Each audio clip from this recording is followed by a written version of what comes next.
Aujourd'hui, dans toute une histoire, l'histoire de Thierry et Audrey. Ils désirent avoir un enfant, mais Thierry est stérile. J'ai vécu un peu cette impossibilité d'avoir un enfant comme un handicap, comme un coup d'arrêt pour l'avenir.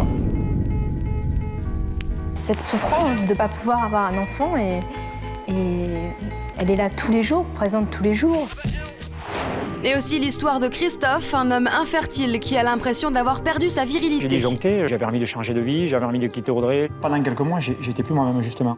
Il y a eu un clash entre nous. Entre-temps, il a rencontré quelqu'un, il s'est dit que c'était toujours un homme, qu'il pouvait toujours séduire et prouver aux gens que même s'il ne pouvait pas avoir un enfant, c'était pas quelqu'un de fini, quoi. Seule solution, le don de sperme. Un donneur de sperme a accepté de nous parler anonymement. L'enfant du don, ce n'est pas l'enfant du donneur. Et je n'ai plus de droit sur ces enfants-là.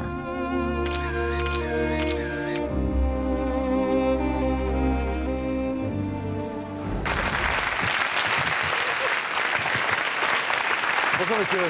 Bonjour. Vous appelez Patrice. Patrice, vous êtes accompagné de... Sabine. Sabine qui est Sabine. Ça, je suis sûr, mais vous vous connaissez? Orthophoniste. Oui, bien sûr. Ah oui, vous êtes... Oui, son ami. Ah, son ami. Vous avez des enfants ensemble? Oui. Non, pas ensemble. Ah d'accord, mais vous avez des enfants. Mais on a des enfants qui vivent sous notre toit. Vous avez bien écouté les histoires? Oui. Très bien, mais vous allez écouter les histoires de nos invités aujourd'hui qui n'ont pas la même chance que vous. Madame, mademoiselle, monsieur, bonjour. Et bienvenue à toute une histoire pour débuter notre émission aujourd'hui. L'histoire de Thierry. Thierry aime Emmanuel à la folie, mais le jour où il découvre qu'il ne pourra jamais lui faire d'enfant, il entre en panique. La stérilité touche 4% des hommes en France, des hommes qui vivent souvent mal l'annonce du diagnostic car ils ont tendance à confondre absence de fertilité avec absence de virilité. Une baisse de l'estime de soi au point que certains n'arrivent plus à avoir de relations sexuelles avec leur partenaire. Comment faire face à cet ouragan conjugal? Thierry a trouvé le courage de nous parler ouvertement de ce sujet tabou. Avec Emmanuel, on avait pour projet d'avoir un enfant. Ça ne fonctionnait pas au bout de plusieurs mois, 5, 6, 7. Le couple se lance alors dans une série d'examens médicaux qui révèlent que Thierry est à l'origine de leur difficulté à faire un enfant. Les différents résultats des spermogrammes ont confirmé un nombre de spermatozoïdes bien en dessous de ce qui devait être, une mobilité bien moindre également, et une normalité assez problématique. J'ai vécu un peu cette impossibilité d'avoir un enfant comme un handicap, comme un coup d'arrêt pour l'avenir. Thierry se sent coupable de ne pas pouvoir me donner un enfant. Pour lui, c'est une douleur. Une douleur qui le pousse à proposer à Emmanuel des solutions radicales.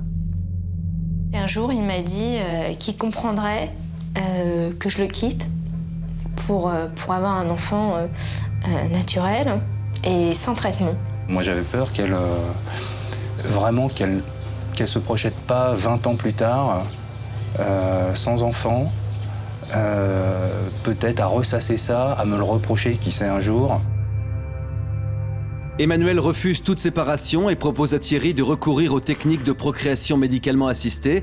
Depuis 3 ans, le couple multiplie les essais, sans succès.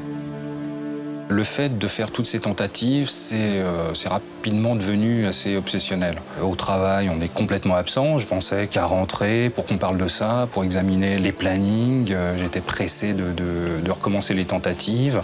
On n'allait plus en vacances avec les amis. On s'est un petit peu replié à un moment sur nous-mêmes et ça tout tournait autour de ça.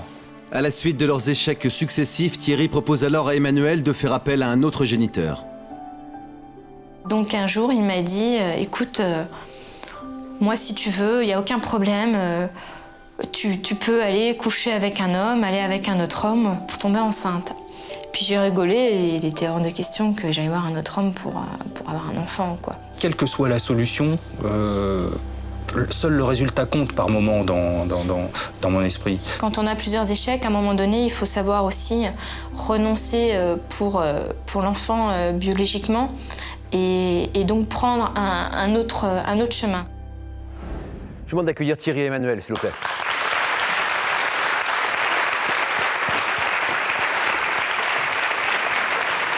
Bonjour à tous les deux.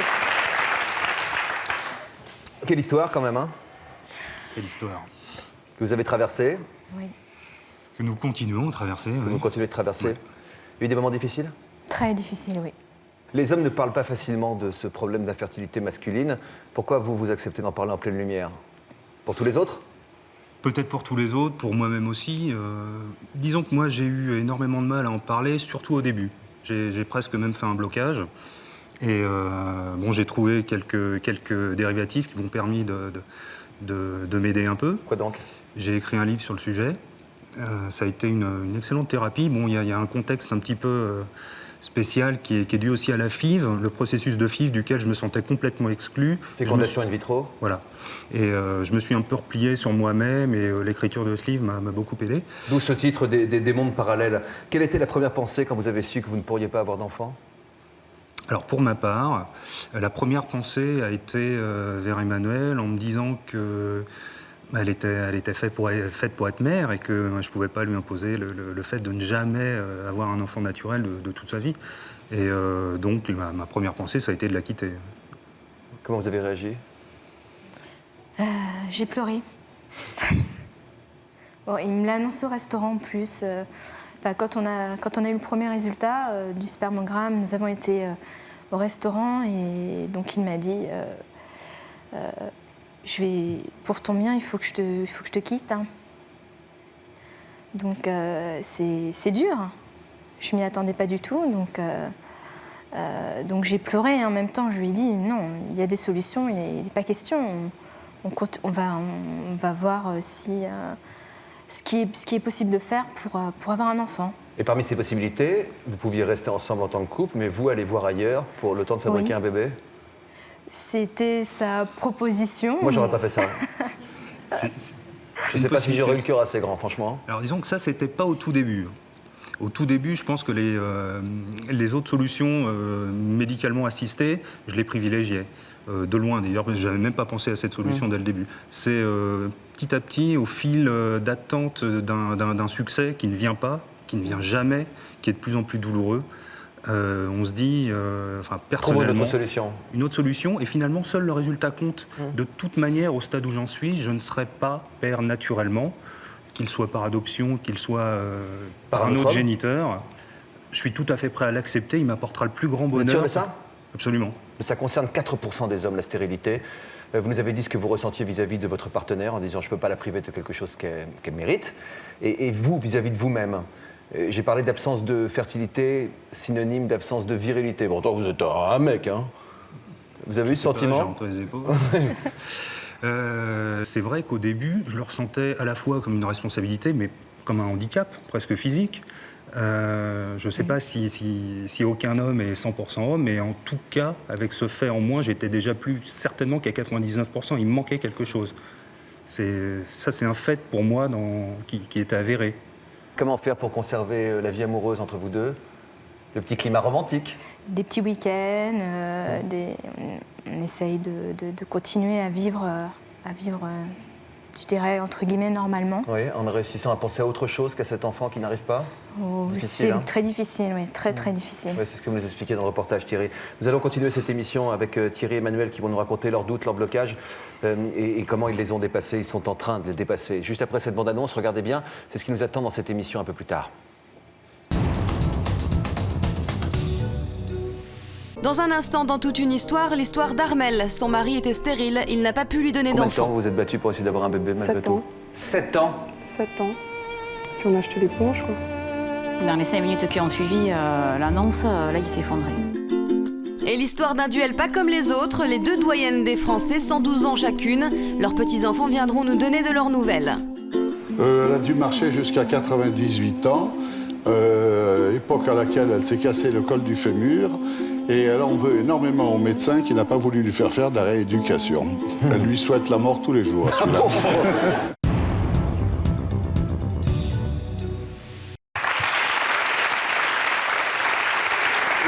Vous supportiez Thierry qui était en train de s'éloigner de vous parce qu'à un moment, non seulement il vous a dit « va voir ailleurs pour avoir un bébé, mais je t'aime, donc je te quitte ». C'est un choc quand même. Hein. Ouais, j'imagine. C'est un choc. Hein. Bon, il ne m'a pas impressionnée quand même. Hein. Et j'ai dit non, tu ne me quitteras pas, on continuera le parcours. Enfin, parce qu'il y a eu des examens précédemment, donc on continue ensemble. J'ai l'impression que c'est comme de l'autoflagellation parce que non seulement vous apprenez que vous avez ce petit problème qu'il faut résoudre, mais qui est un petit problème. En plus de ça, vous vous dites bon je vais quitter la femme que j'aime. Là, c'est bla bla bla bla. Ouais, mais alors, on avait quand même depuis pas mal de mois un projet qui dominait tous les autres. C'était celui d'avoir un enfant. Voilà. Oui, c'était ce qui vraiment nous poussait en avant. Quasiment dès le début, on a eu ce projet. Tout tournait autour de cet enfant qui était. Il y a eu des choses amusantes à ce propos, enfin amusantes. On le voulait tellement qu'on était persuadé à plusieurs reprises qu'Emmanuelle était enceinte. Elle en avait tous les symptômes. Elle allait vomir dans les toilettes, etc. C'était uniquement psychologique. Et vraiment, donc c'était quelque chose qui nous poussait en avant, qui soudait, enfin avant d'être là, qui déjà soudait le couple. Et l'apprentissage de cette infertilité a tout mis par terre. Je ne pouvais pas lui imposer ça. On va donner la parole à Alexandre Stanovici et à Karine Cosson. Bonjour à tous les deux. Bienvenue, merci d'être avec nous. Vous êtes gynécologue, docteur. Karine Cosson, vous êtes sa compagne et également sa collaboratrice. Faire un bébé, c'est pas si facile, ce que vous avez écrit ensemble chez Robert Laffont. Racontez-nous d'abord dans quelles circonstances vous êtes rencontrés tous les deux. Karine était ma patiente. Pour quelle raison? Pour des problèmes de fertilité. D'infertilité avec son premier mari. Oui. On s'est donc rencontrés comme ça. D'accord, et donc vous êtes devenu son second mari? Ben exactement. D'accord. Très bien, donc vous savez de quoi vous parlez en tout cas, non seulement en tant que médecin, mais également pour ce que vous avez vécu. Comment vous expliquez ce sentiment de culpabilité de Thierry qui a presque baissé les bras et cessé son histoire d'amour à cause de ce problème de stérilité? La réaction de Thierry est typique de tous les hommes qui apprennent qu'ils sont hypofertiles ou définitivement stériles. C'est-à-dire c'est vraiment le grand coup de massue. Et comment se remettre de cette information? Et il a dépassé Karine? Avec l'amour, avec beaucoup de choses autour, avec le courage des femmes aussi de soutenir leur mari, de soutenir leur partenaire et de leur dire non, attends, ne faisons pas fausse route, on va d'abord se renseigner et après on va voir. Comment vous faites-vous pour dépasser le problème et réussir à être heureux, à vous préserver tous les deux? On s'est beaucoup informé, on a vu qu'il existait des solutions et donc le projet il est toujours là finalement. Aujourd'hui il a un peu évolué. On a fait 5 tentatives de fécondation in vitro qui toutes ont échoué. Bon, après, des aléas selon les tentatives. Il y en a qui ont presque abouti, dont la chute a été encore plus brutale. Et aujourd'hui, on a le projet qui est lancé, qui est démarré, d'adoption. C'est le grand pas, là. C'est le grand pas. Et c'est aussi ce qui fait qu'on vit encore ensemble, qu'on a des projets ensemble. Les FIV successives, c'est quand même à chaque fois des attentes, souvent des déceptions, parce que c'est compliqué de faire des bébés de cette façon-là. Depuis que vous avez décidé d'avoir un enfant adopté, est-ce que c'est plus facile entre vous? Enfin, je veux dire par là, est-ce que c'est plus cool? Et est-ce qu'il y a moins de pression? Ou est-ce que vous avez toujours réussi à sauvegarder vos relations amoureuses et sexuelles, tous les deux? Alors, on a réussi à toujours sauvegarder notre vie intime, mais avec des modalités un petit peu différentes, je dirais, d'un couple classique. En fait, on peut devenir obsédé par ça. Exactement. Une relation, elle prenait le rythme des menstruations, etc. C'était un rendez-vous sur le calendrier qui était coché, donc ça a quand même... Oui, c'est bien de garder un petit peu de spontanéité. Vous l'avez retrouvée, cette spontanéité, depuis? Oui. Pardon. Ça revient. Oui. Très bien, non, mais ça c'est encourageant. Emmanuelle nous expliquera dans un instant pourquoi elle a choisi de ne jamais porter d'enfant plutôt que de perdre celui qu'elle aime, pourquoi elle a refusé la proposition de son compagnon, à savoir avoir un bébé avec quelqu'un d'autre. On retrouve Emmanuelle et Thierry juste après cette bande-annonce pour une de nos prochaines émissions.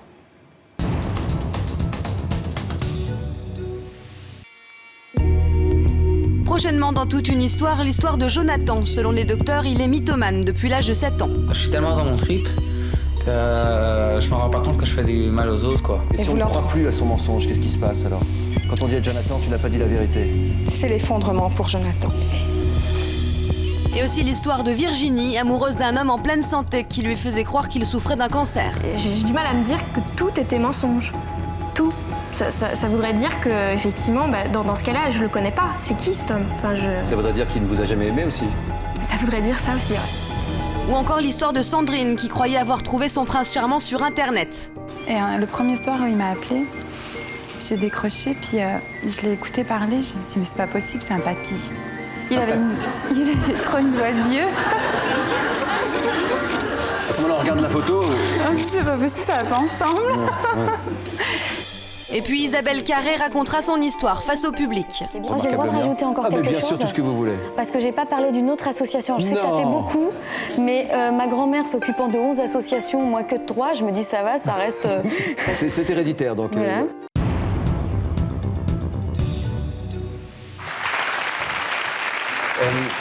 Emmanuelle, vous êtes prête à faire le deuil d'une grossesse, à vous dire que vous ne porterez jamais de bébé de votre vie? Pour le moment, oui.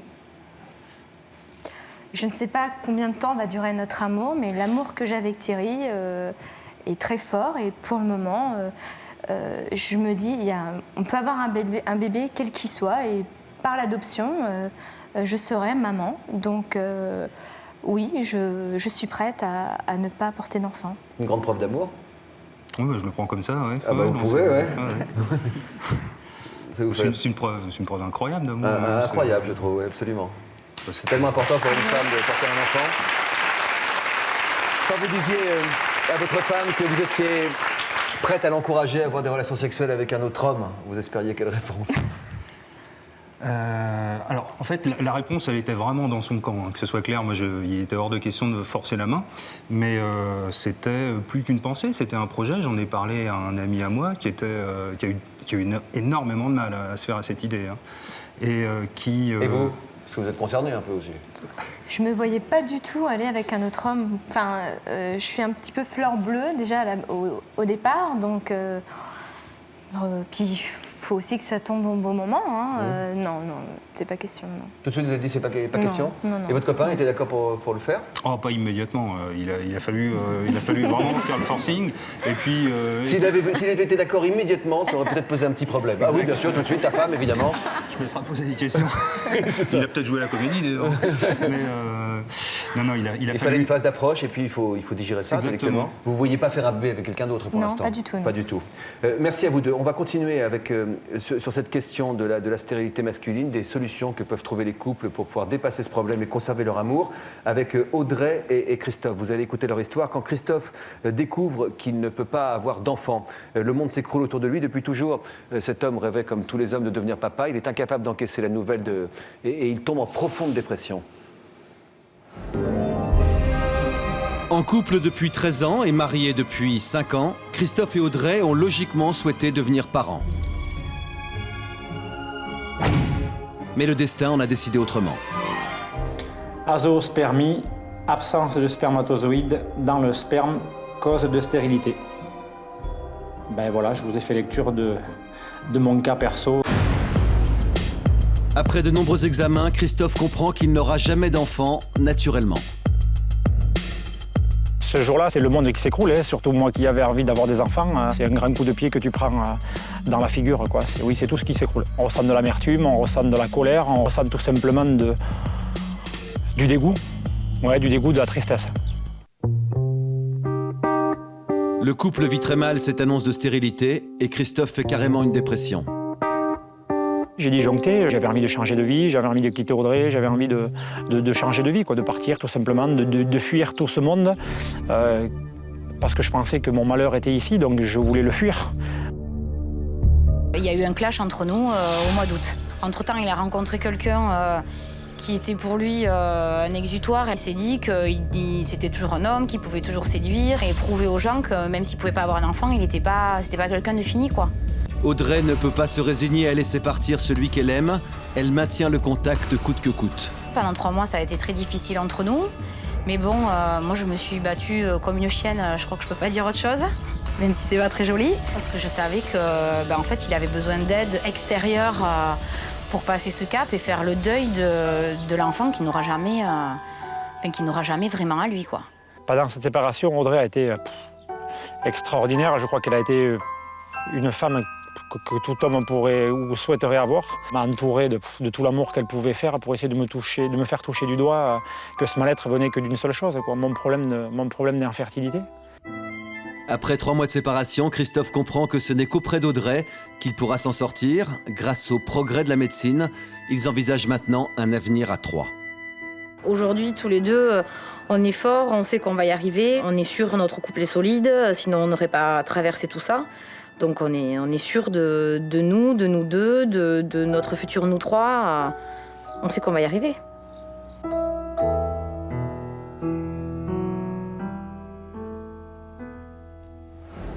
Comment allez-vous? Impeccable. Et vous, Audrey? Ça va. Ça va? Ouais. Oh, petit coup de couleur là d'un coup d'un seul. Allez, viens nous rejoindre ici, Audrey et Christophe. Bonjour. Enchanté. Bonjour Christophe. Installez-vous. C'est un moment important de votre vie que vous traversez en ce moment? Ah oui, c'est clair, ouais. Ça c'est le moins qu'on puisse dire. Ouais. C'est important pour tous les hommes de devenir papa. Et pour vous, c'était particulièrement important. Pourquoi?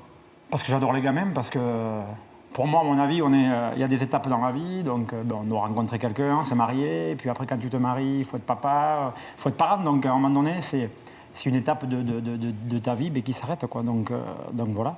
Comment vous avez réagi quand vous avez appris que vous étiez stérile? Pour moi qui adore les gamins, je pensais l'avoir bien vécu au début. J'ai pris un grand coup de pied dans la figure, comme je dis dans le film, le jour où je l'ai appris. Quand j'ai vu le spermogramme, j'en avais déjà vu de copains. Donc le jour où j'ai vu le mien, il n'y avait rien, quoi. Il n'y avait pas une ligne. Donc là, j'ai vu la tête de la gynéco, j'ai tout de suite compris. Donc là, c'est le monde qui s'écroule. Donc voilà. Vous aviez beaucoup essayé avant? On avait essayé pendant pas tout à fait un an, mais bon, on essayait sans se prendre la tête. Ça marchait, ça marchait pas. La question qu'on se pose dans les couples généralement, c'est pourquoi ça ne marche pas? Est-ce que c'est pas de la faute de madame d'abord?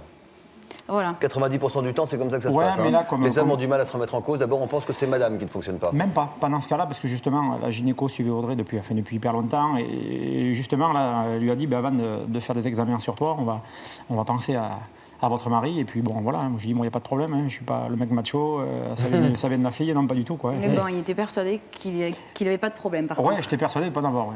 Comment vous avez essayé de le réconforter? Je crois que la première chose que je lui ai dit, c'est de toute façon, on y arrivera. C'est la première phrase.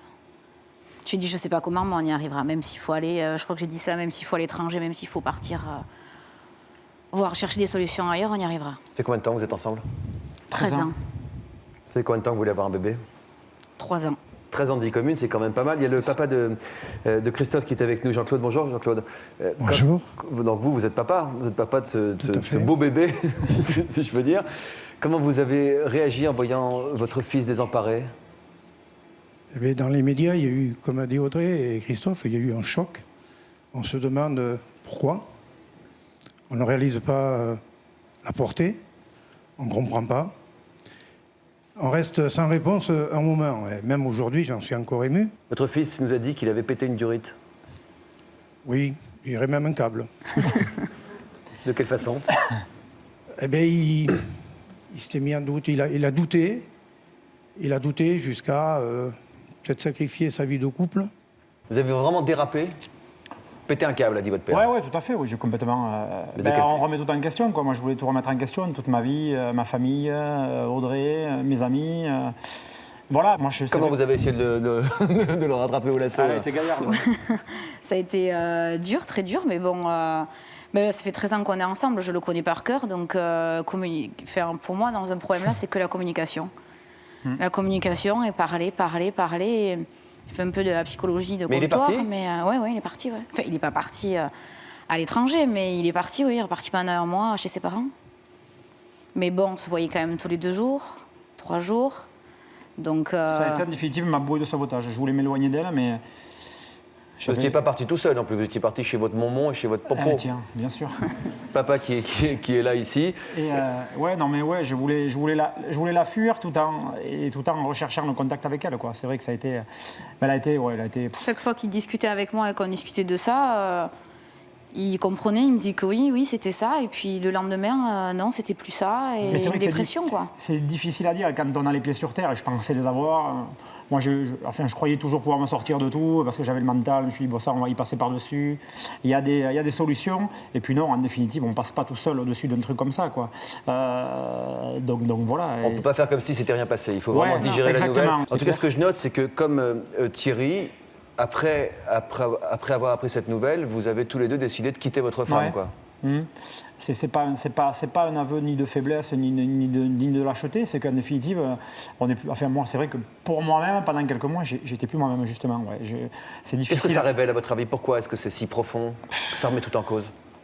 C'est une espèce de deuil à faire, quoi. Voilà, il faut faire son deuil et comme malheureusement, les gens qui ont pu perdre un gamin ou dans des situations un peu complexes, il faut faire le deuil de ces situations-là. J'ai l'impression que c'est un peu lié à la perte de virilité, comme si on avait l'impression de ne plus être digne d'être l'homme d'une femme. Peut-être.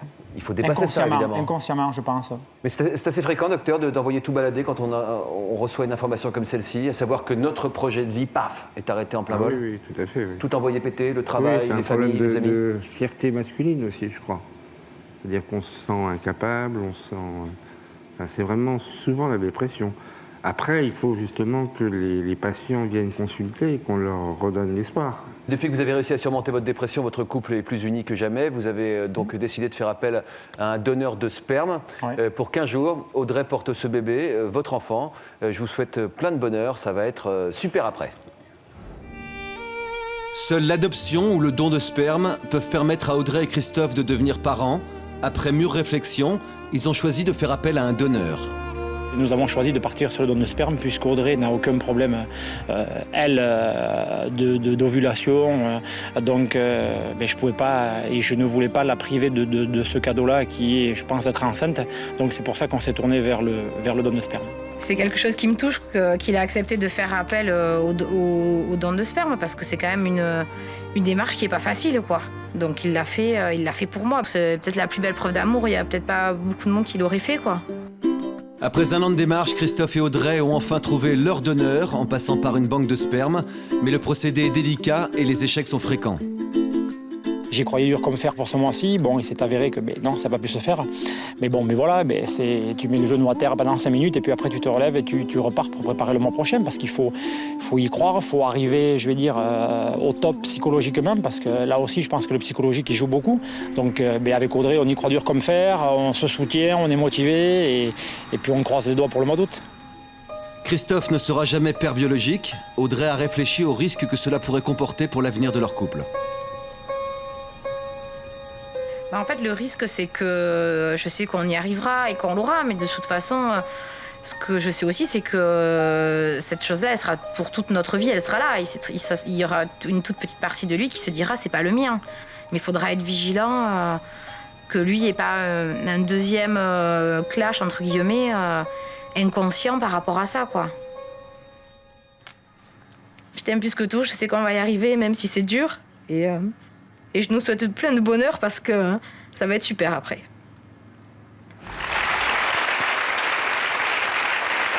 Et c'est comment maintenant? C'est dur aussi, mais maintenant qu'on a beaucoup parlé, on sait où on va et maintenant on sait que c'est plus qu'une question de temps. Bon, c'est un peu dur tous les mois quand ça marche pas. Enfin, moi, ça fait que 2 fois. Vous dites dans le sujet, on verra en août. Oui. Ça n'a pas marché. On avait tourné ça au mois de juillet et là on est en septembre. Ça n'a pas marché. Mais je sais qu'on y arrivera, mais tous les mois, c'est dur. Alors que quand on a attendu pendant 1 an pour commencer, parce qu'il y a des délais pour avoir le don de sperme, c'était long, mais je me disais, on n'attend rien tous les mois, alors au moins après, on attendra quelque chose. C'est vrai. Maintenant, on attend quelque chose, mais c'est aussi très dur quand ça ne marche pas. Mais bon, c'est que ça ne marche pas, et 4 jours après, on rattaque les piqûres, alors on est de nouveau dans une nouvelle dynamique. Pour favoriser la fertilité, c'est ça? Oui. Ouais. Disons que statistiquement, même moi, si j'ai pas de problème, c'est mieux que j'ai aussi une stimulation. Une stimulation. Vous dites dans le reportage, peut-être que quelques moments, il se dira, c'est pas tout à fait le mien.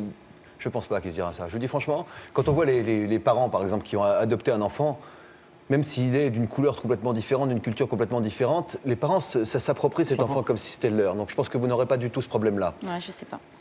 Qu'est-ce que vous en pensez, vous, Christophe? Non, moi je pense pas. Enfin, aujourd'hui, psychologiquement, mais depuis le départ, quoi. Depuis le départ, pour moi, c'était calé sur le don de sperme. Donc, moi, je l'ai en tête. Mon gamin, ça sera le mien. Je vais faire aucune différence, quoi.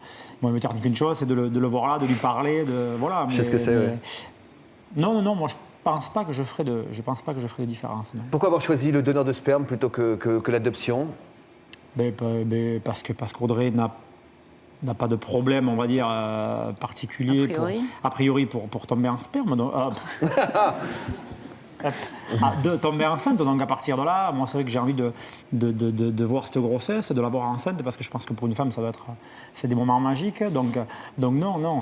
Je pense qu'aussi moi j'ai envie aussi d'être enceinte, mais aussi pour Christophe, je pense que de s'approprier la grossesse, me voir grossir, je pense que c'est un tout, quoi. Ouais. Oh, je pense qu'on est enceinte en même temps, quoi, quand on partage vraiment le... Pas trop, j'espère. Mais... Oui, pas trop, d'accord, pour d'autres raisons. Audrey craint votre réaction à l'arrivée du bébé. Est-ce que vous êtes préparée à ça? À l'arrivée du bébé? Ah oui, moi... Ah oui, non, moi je suis prêt, il n'y a pas de problème par rapport à ça. Il n'y aura pas de souci particulier par rapport à son arrivée, non. Non, bien au contraire, ouais, c'est clair. Hein. Pourquoi vous avez pas choisi le don de sperme, vous? On y a pensé. D'accord. Voilà. En fait, c'est dû au fait qu'on a fait quand même de nombreuses tentatives qui toutes ont échoué, avec des stimulations qui, dans le cas d'Emmanuel, sont, j'imagine, beaucoup plus fortes que ce qu'a Audrey.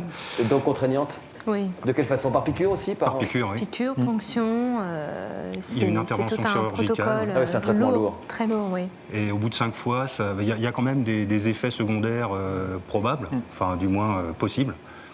Et c'est le choix d'Emmanuel d'arrêter ce type de stimulation qui sont quand même...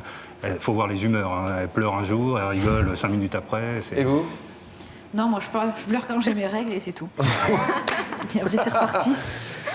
Alors comme vous, Christophe et Audrey, de nombreux couples infertiles font appel à ce don de sperme. C'est quelque chose dont on parle beaucoup, tout le monde en a entendu parler, mais on ne sait pas très bien comment ça fonctionne. En fait, en France, il y a une vingtaine de sécos, qui sont des centres d'études et de conservation des œufs et du sperme humain, car nous avons des œufs également. C'est une information que je vous donne, mesdames, messieurs, qui permettent à des couples infertiles donc de bénéficier du don de sperme anonyme. La cerise sur le gâteau du couple, c'est d'avoir un enfant, quoi. Et quand on ne peut pas en avoir, on se dit, est-ce qu'on va devenir une longue vie sans enfant? À l'âge de 27 ans, Fabrice apprend qu'il souffre d'infertilité. Après 3 ans de traitement, il devient finalement papa. En France, 10% des couples ont du mal à avoir un bébé, et dans un tiers des cas, l'homme est à l'origine de cette difficulté. Il est clair qu'il règne un tabou autour de l'infertilité masculine parce que la plupart du temps, il y a un mélange entre la virilité, le fait d'avoir des rapports sexuels et d'avoir une production spermatique diminuée, voire nulle. Je le prends comme une mutilation, une dégradation de ma virilité en quelque sorte. Je me dis, en fait, est-ce que je suis vraiment homme Pour pallier la mauvaise qualité des spermatozoïdes, il existe différentes techniques de procréation médicalement assistée. La plupart consistent à aider la rencontre entre les ovules de madame et les spermatozoïdes de monsieur. Paradoxe de ces méthodes, c'est la femme qui suit tous les traitements. Prise d'hormones, piqûres ou ponction d'ovules, une situation parfois difficile à supporter au sein du couple. On commence à faire des traitements qui sont très usants, très fatigants, qui nous prennent beaucoup de temps, qui prennent beaucoup de qui prennent beaucoup de place dans notre esprit. Et le seul but dans notre vie, c'était faire des enfants. On attendait le jour des règles, voir s'il arrivait ou pas. Et c'était vraiment... on vivait que pour ça. On s'est perdu. Dans les traitements, dans la maison. Beaucoup de couples ne résistent pas à l'annonce de la stérilité et aux échecs successifs des traitements. Pour les hommes atteints d'une infertilité importante ou totale, l'espoir de devenir père passe par le don de sperme. Pour un couple, on essaye donc de respecter au maximum les caractéristiques physiques. D'accord? Donc c'est-à-dire que si le couple est blond aux yeux bleus, tous les deux, on choisira un donneur blond aux yeux bleus. Et on respecte aussi le groupe sanguin et le rhésus sanguin aussi. Patrick fait partie de ces donneurs de sperme. L'enfant du don, ça n'est pas l'enfant du donneur. Et je n'ai plus de droit sur ces enfants-là. Qui est le père? Est-ce que c'est celui qui passe un quart d'heure devant son éprouvette ou celui qui élève pendant 20 ans son enfant? Moi, j'ai répondu à cette question en disant que le vrai père, c'est celui qui élève son enfant. Même si le don reste anonyme, les donneurs ne sont pas assez nombreux pour satisfaire toutes les demandes. Chaque année, près de 2000 couples font appel au don de sperme pour quelques 200 donneurs, un chiffre très insuffisant. Finalement, c'est une démarche qui est peut-être difficile au début, mais qui ensuite, humainement, je crois, enrichit. Parce qu'effectivement, on aura contribué au bonheur d'autres personnes. Oui, on va parler de ça tout de suite, du don de sperme. Mais vous voulez nous dire, Audrey, que c'est un combat du couple qui est quelque chose d'assez fort. On a entendu Armelle dans ce sujet, on va lui donner la parole dans un instant. Il faut se battre ensemble? Oui. Moi, je pense que la clé, elle est de beaucoup parler, se battre ensemble et surtout beaucoup de communication et pas hésiter Enfin, à dire si ça va pas, même si ça fait de la peine à l'autre. Je sais pas, moi, quand je pleure, ça lui fait de la peine aussi, mais je pense qu'il vaut mieux le dire.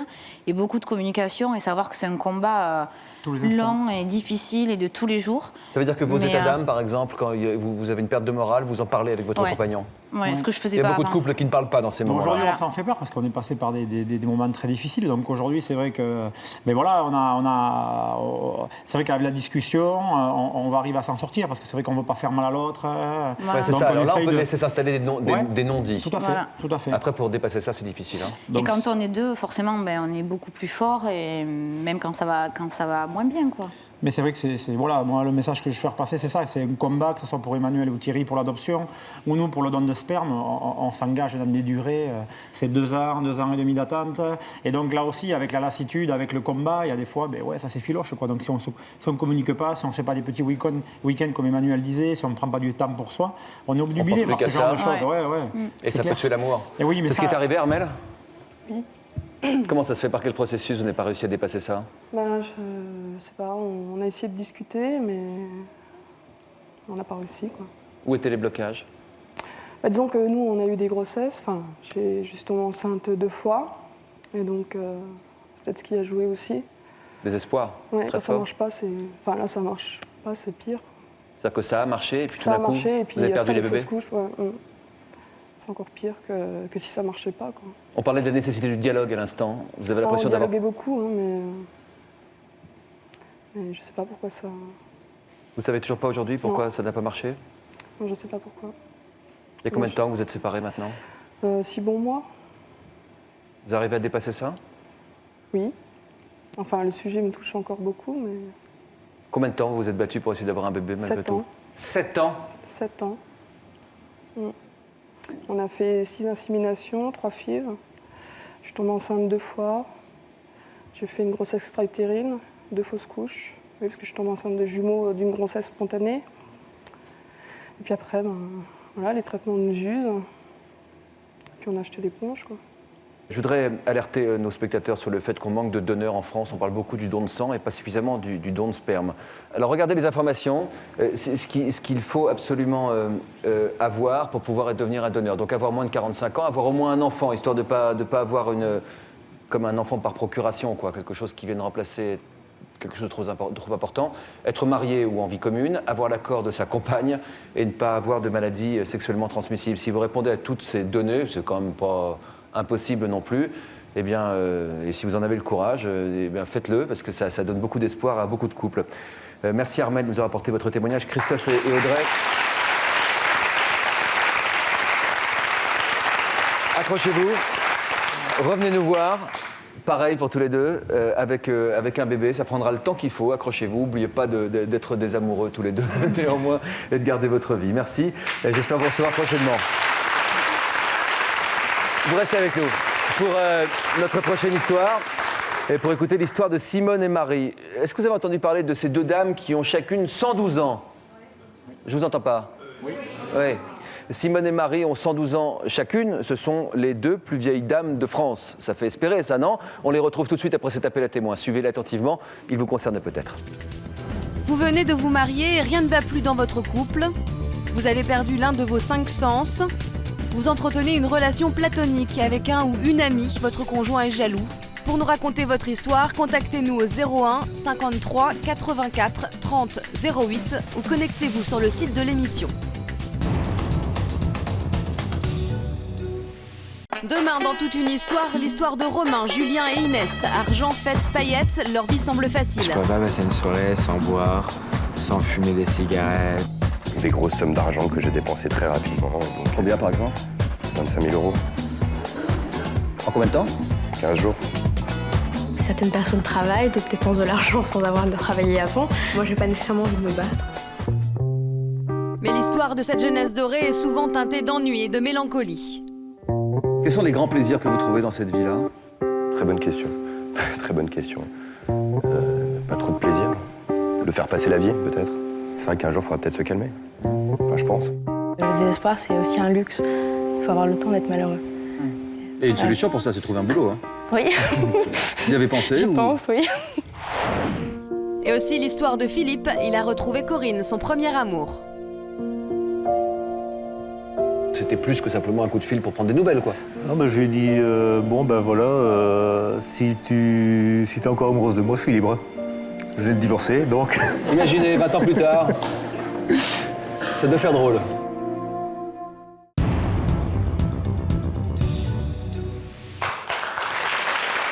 Et maintenant, une toute autre histoire, ou plutôt deux histoires en une, celle de Simone et de Marie, deux mamies absolument exceptionnelles. Le 12 août dernier, Camille Loiseau, 114 ans, décède.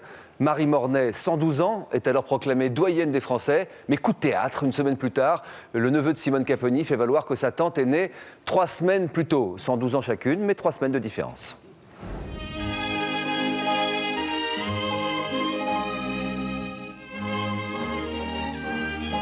Quel âge tu as? 100? 112. Hein? 112. 116. Eh bien non, c'est bien 112 ans. Marie est née le 4 avril 1894. En août, cette Poitevine a été déclarée nouvelle doyenne des Français. Tu connais aussi le corbeau et le renard. Le corbeau et le renard. Le corbeau et le renard. Maître Corbeau, sur un arbre percé, tenait dans son bec un fromage. J'étais content d'apprendre que ma grand-mère, une personne très simple avec une vie ordinaire, devenait soudain une vedette. Oui, mais voilà, à l'autre bout de la France, en entendant la nouvelle à la télé, Patrick, le neveu de Simone Caponi, a bondi. Sa tante est née en mars 1894, soit 3 semaines avant la nouvelle doyenne. En 3 jours et après vérification, Marie la Poitevine est détrônée au profit de Simone la Canoise. Qu'est-ce que ça vous fait d'être la doyenne des Français? Rien du tout. Voilà, au moins, c'est clair. Est-ce que vous êtes content, ma tante, que je sois là? Oh oui. Hein? C'est Alors, vrai. je voudrais Quoi? que vous soyez, que tu sois là tout le temps.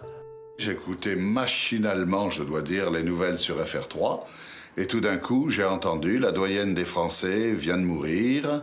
La nouvelle doyenne est née le 8 avril 1894. Alors là, j'ai percuté, j'ai dit non, c'est pas possible. Ma tante est née en mars. Sur le moment, j'étais pas certain que ce soit réellement la doyenne. Il y avait peut-être en France des gens qui étaient plus âgés qu'elle. Devenue numéro 2, Marie n'en est pas moins une star locale. Claude Aumont, journaliste à la Nouvelle République du Centre, couvre chacun ses anniversaires depuis plus de 10 ans. J'ai écrit un petit article qui était qu'elle n'avait plus le diadème, mais qu'elle gardait les lauriers, parce que, bon, elle est sympathique, elle est... vous l'avez vu, elle a les yeux pétillants, elle raconte des choses. Donc, c'est très anecdotique, le titre, mais pour nous, elle reste... ça n'empêche rien, elle reste la doyenne préférée. Jean-Pierre et Patrick, tous les deux ensemble. Allons-y.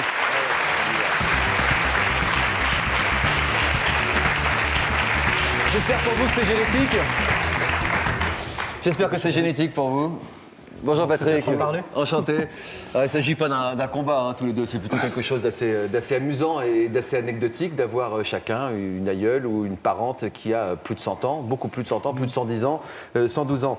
Vous êtes présents cet après-midi sans vos aïeules qui ont aujourd'hui 112 ans chacune. Pas question de les déplacer? Ah non, ça c'est complètement exclu. Non, ma grand-mère, en ce qui la concerne, ne marche plus depuis 1 an et demi à peu près. Ouais, elle a marché jusqu'à 110 ans alors. Elle a marché jusqu'à 110 ans, oui. Et vous, Patrick? Elle a dû marcher jusqu'à 98 ans, époque à laquelle elle s'est cassé le col du fémur. Et elle en veut énormément au médecin qui n'a pas voulu lui faire de la rééducation. Elle lui souhaite la mort tous les jours. Ah bon? C'est qu'elle râle de ne pas pouvoir marcher, de ne pas pouvoir se déplacer comme elle le souhaiterait.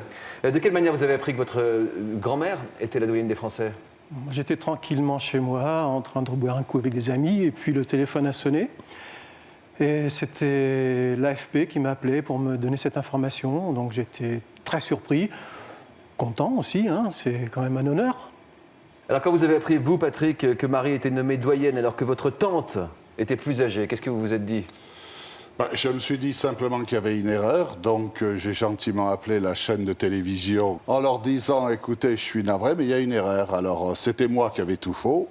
Ils avaient eu le renseignement par un organisme officiel, par conséquent, c'était tout juste si je n'étais pas un affabulateur. Alors, je les ai gentiment envoyés promener. D'accord, vous avez réussi à convaincre mes collègues? Et non, mais le lendemain, comme dans la presse écrite, il y avait la même information diffusée par l'AFP. J'ai appelé mon journal local, en l'occurrence Nice Matin. Eux se sont pas fait prier. 10 minutes après, ils étaient chez nous. D'accord. Fierté régionale. Tout à fait. Qu'est-ce que ça représente pour vous que votre tante soit la doyenne des Français? Qu'est-ce que ça peut représenter? Je pense que c'est quand même l'honneur d'une famille, parce que tout à l'heure, vous aviez un sujet qui est un sujet triste, qui était l'infertilité. Chez nous, ce n'est pas le cas, puisque d'après mon archiviste familial qui est dans le public, nous sommes 410 descendants directs. Ma grand-mère avait... Oui, elle est la doyenne de ma famille. Nous sommes, avec les pièces rapportées, Bernard, 458, non? Non, mais avec les pièces rapportées. 458 avec les pièces rapportées. Je vous demande de regarder cette photo. Voilà.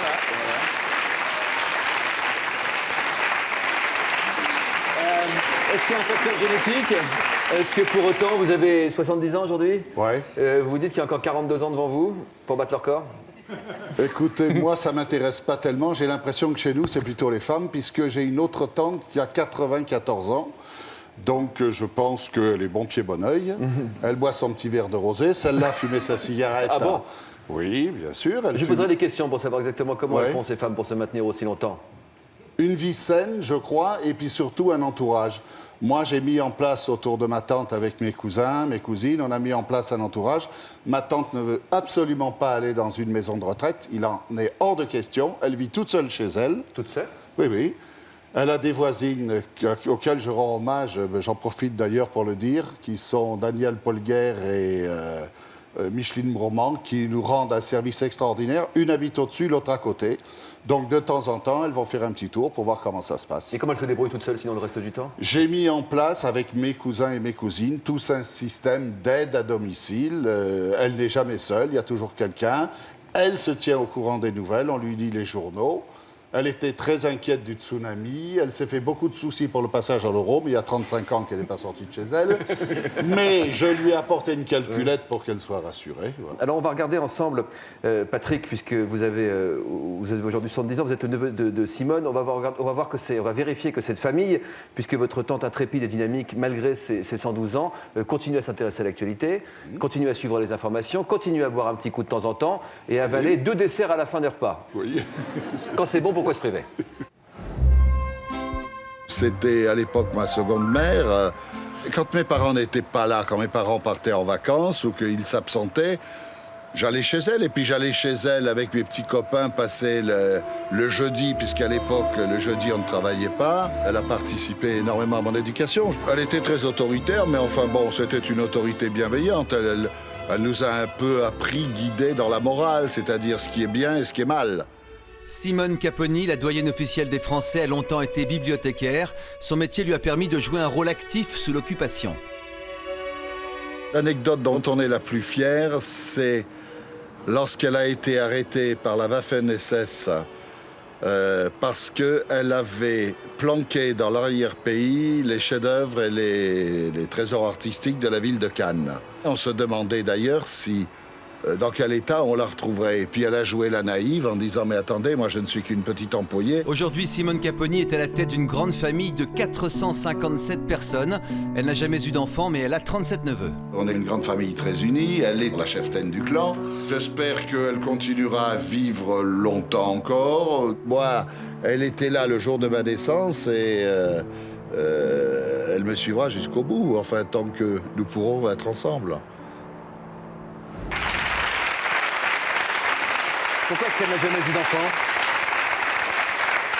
Sur la photo que vous avez vue, qui date de 1915, il y avait un militaire. Ce militaire était son fiancé, qui a été tué dans un combat d'aviation le 28 avril 1916, donc à la guerre de 14-18. La Grande Guerre. La Grande Guerre, et à la suite de ça, elle a décidé de ne jamais se remarier. Elle a été demandée en mariage, mais elle n'a jamais voulu se marier. C'est-à-dire que depuis l'âge de 20 ans, elle a fait le deuil de ses relations amoureuses? Tout à fait. Jean-Pierre, vous avez 56 ans, vous avez vécu une grande partie de votre vie sous le même toit que votre grand-mère, Marie, et vous dites que aussi c'est une femme de caractère, une femme à poigne?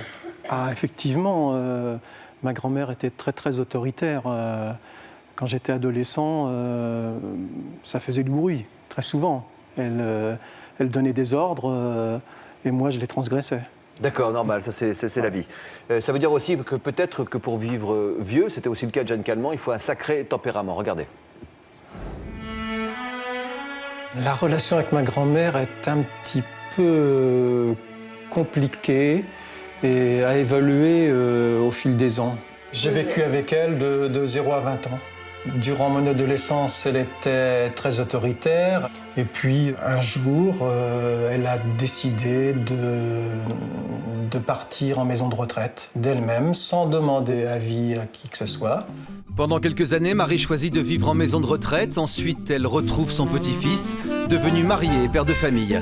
Au total, le petit-fils et la grand-mère ont passé 30 ans sous le même toit. C'est surtout quand elle est devenue dépendante et quand elle a eu un énorme besoin d'affection de ma part que je me suis senti soudain investi d'une mission, être très présent auprès de ma grand-mère. Elle devenait fragile et c'était touchant. Alors, j'étais là. Marie a donné le goût des études à Jean-Pierre, son petit-fils unique, et l'a poussé à faire de la musique. C'est grâce à elle qu'il s'est mis à la clarinette. Pour rendre hommage à sa grand-mère, Jean-Pierre a même créé un site internet qui lui est entièrement dédié. J'avais envie de construire un site internet et ma grand-mère a été très naturellement le sujet que j'ai choisi. Avec son accord, je lui ai expliqué en quoi ça consistait et elle m'a dit « fais ce que tu veux ». C'était bien la première fois que ma grand-mère me disait « fais ce que tu veux ». Alors j'en ai bien profité. Je voulais garder des traces de tout ce qu'elle pouvait me dire au quotidien qui me touchait. Et je me suis dit, voilà un moyen de rendre ma grand-mère immortelle. Elle regarde la télé. Je dirais à peu près jusqu'à ses 110 ans également. Depuis que Marie vit dans une maison de retraite, elle avait donc 100 ans quand elle y est entrée, de son propre chef. Oui. Est-ce que vous conservez des bonnes relations avec elle? Ah oui, non, mais mes relations ont évolué avec ma grand-mère. Quand j'étais beaucoup plus jeune, elle était très autoritaire. Elle l'est toujours, hein, on ne change pas comme ça. Mais moi, j'avais une certaine distance. Hein, il fallait qu'elle m'arrache le petit bisou.